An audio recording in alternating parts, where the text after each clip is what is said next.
আসসালামু আলাইকুম। আপনারা কেমন আছেন? আশা করি সবাই ভালো আছেন, আমরাও ভালো আছি। তো নতুন আরেকটি ব্লগ নিয়ে আপনাদের মাঝে হাজির হয়ে গেলাম। আমি ভিক্টোরি কিং গেমিং চ্যানেল থেকে বলছি। তো আজকে আমি এই ভিডিওটা তো মানে শুরু করেছি বিকেল থেকে। তো বিকেল এখন 5টার মতো বাজে। তো আমরা এখন যাচ্ছি বাজার একটু। তো বাজার থেকে আজকে একটু কেনাকাটা আছে, কিনে নিয়ে আসি। তারপর একটা রেসিপি আপনাদের সাথে শেয়ার করব। তো দেখি কতটুকু কি করি। তো যাই আগে। তো এই যে এখন যাচ্ছি, টাউনের রাস্তায় যাচ্ছি। তো ভাই বলল যে তেহেরি খাবে। তো বললাম যে তেহেরি তো আমি বানাতে পারি, তো অন্যদিন খাওয়াবো। বললো কি না আজকেই খাবে। তো আমি যে তেহেরি বানাই সেটা সবাই প্রশংসা করে, কিন্তু আজকে তো আর বানাবো না। তো বললাম ঠিক আছে, তো খাই। পরে এখন যাচ্ছি, সেখানেই তেহেরির দোকানে যাচ্ছি। তো এই যে তেহেরির দোকানের সামনে চলে এসেছি। এখন হলো খাবো আমরা তেহেরি। তো এই যে ভাই খাচ্ছে। 2 প্লেট নিয়েছি তেহেরি, আর হলো পানি নিয়েছি। বিকেল হয়ে গেছে যদিও বা, তারপরও আমরা খেলাম, খেতে মনে চেয়েছিল এই জন্য।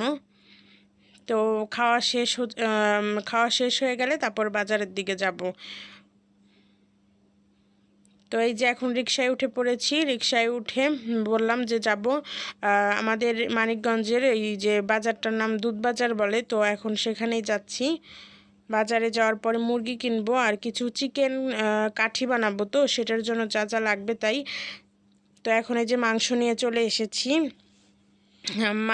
মাংস যেটা নিয়েছি এটা হলো ব্রয়লারের মুরগির মাংস নিয়েছি। তো চিকেন কাঠি বানানোর জন্য এই যে আমার লাগছে আর কি মাংসটা। তো আপনারা যেমন বানাবেন যতটুকু সেতটুকু নিতে পারেন। তো আমি যেই পরিমাণ নিয়ে নিয়েছি।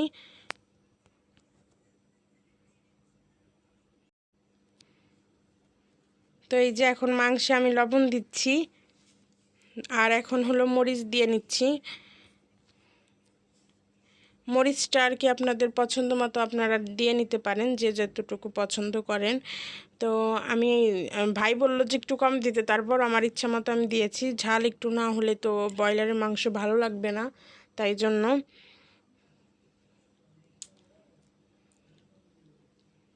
আর ওই যে মশলাটা আমি করে নিয়েছি ব্লেন্ডার করার জন্য। তো এখন এই যে হলুদ দিয়ে দিলাম। আর মশলা যেটা করে নিয়েছি সেখানে আমি আদা রসুন তারপর পেঁয়াজ জিরা সব ধরনের মশলা দিয়েছি। এখন আবার আমি এই যে বেকিং পাউডার দিলাম হালকা অল্প একটু। যেহেতু আমি পরে ভয়েস দিচ্ছি এই জন্য বলে দিচ্ছি এখন দেখে। তো এই যে এখন ব্লেন্ড করা মশলাটা দিয়ে দিচ্ছি। আর হলো গরম মশলার গুঁড়ো অবশ্যই দিবেন। তো গরম মশলার গুঁড়ো আমাদের করা থাকে, সেটাই দিয়েছি। কাঁচামরিচ আর হলো ধনেপাতা দিয়েছি। আর এখন এই যে সস দিচ্ছি, টমেটো সস। আর হলো মরিচের আরেকটা সস আছে, আর সয়া সস, সেগুলো ছিল না আর কি। সেগুলো বাসায় থাকলে আপনারা সেগুলোও দিবেন, আর না থাকলে না দিলেও কিন্তু খারাপ লাগে না। আর এখানে আমি সয়াবিন তেলটা দিলাম, আমার কাছে সরিষার তেলটা ছিল না। আর আমি কিন্তু বাজারে গিয়েছি বললাম আপনাদের, কিন্তু আমি যা যা আনবো সব আনতেই আমি ভুলে গিয়েছি। তো মনেই ছিল না, আর লিস্টি করে তো যাইনি। আর এখানে ডিম দিলাম প্রথমে একটা। তো এখন আমি মাখিয়ে নিচ্ছি। পরে আমার মনে হলো যে একটা ডিমে হয়নি, পরে আমি আবার আরেকটা ডিম দিয়েছি। তো দেখুন পরে মনে হয় দেখা যাবে। তো এই যে আমি আবার একটু মরিচের গুঁড়ো একটু দিচ্ছি, কারণ আমার কাছে মনে হয়েছে কম হয়েছে, এই জন্য মরিচের গুঁড়ো দিলাম। আর এই ব্লেন্ডার মেশিনে যেটুকু মশলা ছিল বাকি আবার একটু দিয়ে দিলাম। তো তারপর আর কি মাখাতে থাকবো। তো এই যে মাখাচ্ছি, আর যত মাখিয়ে রাখবো বেশিক্ষণ সময় ধরে লেবুর রস দিয়ে, এটা আমাদের বেশি ভালো হবে, মাংসটা সফট হবে। তো এখন এই যে টমেটো পেঁয়াজ আর আলু কেটে নিয়েছি। আর গাজরটা আমার কাছে ছিল না, এই জন্য বাজার গাজর দেখিনি, আনতে পারিনি। আর ডিপ ফ্রিজে ছিল, সেটা আমি দেইনি। তো আমি এই কয়েকটাই দিয়েছি, পেঁয়াজ আলু আর টমেটো। তো এখন সবগুলো একসাথে মাখিয়ে নিচ্ছি। আর হলো টমেটোটা আমি একটু হালকা মাখিয়ে তারপর আবার উঠিয়ে নিব। ইচ্ছা করলে আর কি টমেটোটা না মাখিয়ে নিলেও হতো, কিন্তু আমি বললাম যে না একটু হালকা মাখাই, আবার মাখাতে গেলে বেশি নরম হয়ে যাবে, সেটা ভেবে পর আবার উঠিয়ে ফেলছি। তো এই যে এখন দেখা যাচ্ছে মশলাটা কম মনে হচ্ছে আপনাদের কাছে, কিন্তু আসলে মশলা আমি ভালোই দিয়েছি। আর মানে পরবর্তীতে আমরা তো খাওয়ার পরে আর কি আমি ভয়েসটা এখন দিচ্ছি, কিন্তু অনেক মজা হয়েছিল। আপনারা ট্রাই করে দেখতে পারেন, তারপর কমেন্ট করে জানাতে পারেন যে আসলে আমি সত্যি কথা বলেছি কিনা। তো এই যে আমি বললাম যে ডিমটা আমার আরেকটা লেগেছে, পরে মনে পড়েছে, মানে বুঝতে পেরেছি, তাই জন্য আমি আরেকটা ডিম দিয়ে দিলাম। তো আমার দুটো ডিম লেগেছে।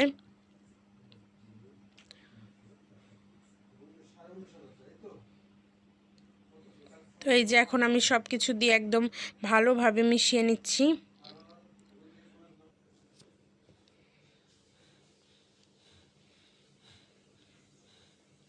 তো এই যে এখন ভালো করে মাখিয়ে নিচ্ছি। আলুটা যদি আমি মেখে রাখি তাহলে আর কি আলুটা নরম হবে কাঠিতে, তারপর আমরা ঢুকাবো। এই জন্য ভালো করে পেঁয়াজ আর মাংস আলু মেখে নিচ্ছি।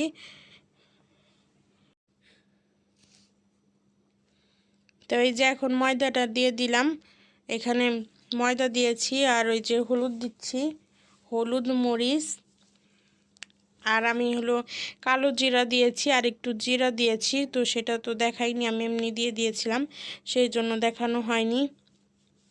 এখন আর কি আমরা যেরকম বেসন আর কি গুলিয়ে নেই, তো সেই রকমভাবে এখন পানি দিয়ে দিচ্ছি, পানি দিয়ে আমি গুলিয়ে নিব বেসনের মতো করে। তো এই যে আরও পানি লাগবে, তাই আমি গুলিয়ে নিচ্ছি। আর এই যে মাংসতেও আমি আবার একটু ময়দা দিয়ে দিয়েছি, তো ওটা মাখিয়ে নিব। আর এটা হালকা বেশি পাতলাও করব না, একটু গাঢ় গাঢ়ই করব, কারণ ওই কাঠিগুলো আবার এখানে চুবাবো, তারপর আমি তেলে দিব। তো এই যে পানি দিচ্ছি, আরও অল্প অল্প করেই দিব, কারণ যদি আবার বেশি হয়ে যায় তাহলে তো সমস্যা, এই জন্য অল্প অল্প করেই দিয়ে নিচ্ছি। তো হয়ে গেছে। এখন আমি এই যে চুলা, ইনফ্রাট চুলা আমার, এটাই সব ধরনের পাতিলি বসানো যায়, এটা 2000। তো এই যে এখন আমি চুলাটা ইয়ে আগুন আগুন বলছি সরি, চুলাটাই কারেন্ট দিয়ে দিয়েছি। তো এখন আমি এই যে ফ্রাই প্যানটা চুলায় দিয়ে দিলাম। ফ্রাই প্যান তো এই যে আমি এখন দেখাচ্ছি আর কি অন অফ, আর হলো আমার এটা যে 2000 সেটাই আমি দেখালাম। তো এখন আমি হলো ফ্রাই প্যানটা গরম করতে দিয়ে দিলাম, তো গরম হয়ে নিক। তারপরে তেল দিয়ে দিয়েছি, তো এখানে একটু বেশি করেই তেল দিয়েছি। আর এই ফ্রাই প্যানটা তো অনেক দিন আগে কিনেছি, তো এই জন্য এরকম হয়ে গেছে। তো এখন আমি এই যে তেলটা গরম করে নিচ্ছি, বেশি করে যদি গরম করে নিই তাহলে আর কি নিচে লেগে যাবে না। এমনিও তো ননস্টিক কুকার আর কি লাগে না, তারপরও যেহেতু আমারটা একটু বেশি দিন হয়েছে এই জন্য। তো এই যে এখন গরম হয়ে গেছে তেল। এখন এই যে আমি মাংসগুলো কাঠিতে ঢুকিয়ে নিয়েছি, তো আমাদের ইচ্ছা মতো আমরা মানে সাজিয়ে নিয়েছি। একটা পেঁয়াজ বা কয়েকটা আলু দিয়েছি, টমেটো দিয়েছি, মাংস দিয়েছি, তো আপনাদের ইচ্ছা মতো আপনারা সাজিয়ে নিতে পারেন। তো এখন আমি এই যে এই বেসনের মতো যেটা গুলিয়ে নিয়েছি, এখানে আমি আবার একটু ধনেপাতাও দিয়েছি, তাহলে গ্রানটা ভালো করবে এই জন্য। তো এই যে আমি কাঠিগুলো এখন তেলেতে দিয়ে দিচ্ছি, তো এখন ভেজে নিব। তো হালকা আঁচে ভেজে নিব আস্তে আস্তে করে। আর আমি এই যে এখন 1000 পাওয়ারটা দিয়ে নিয়েছি, তো আস্তে আস্তে ভাজলে ভিতরেরটা আর কি সেদ্ধ হবে ভালো। তো এই যে এখন আমার ভাইকে দিয়ে দিয়েছি, ভাইকে আর দাদিকে দিয়েছি। তো ও তো আগে খেতে চাচ্ছে, তো এখন দিলাম টেস্ট করার জন্য কেমন হয়েছে। তো এই যে দাদিকেও দিয়েছি।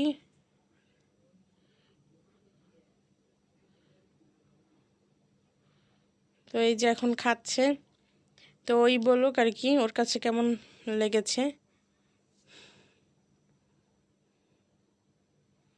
তো এই যে আর দাদি এখন খাবে, তো আমি আবার ভাজতে চলে এসেছি। তো এই যে ভেজে নিচ্ছি।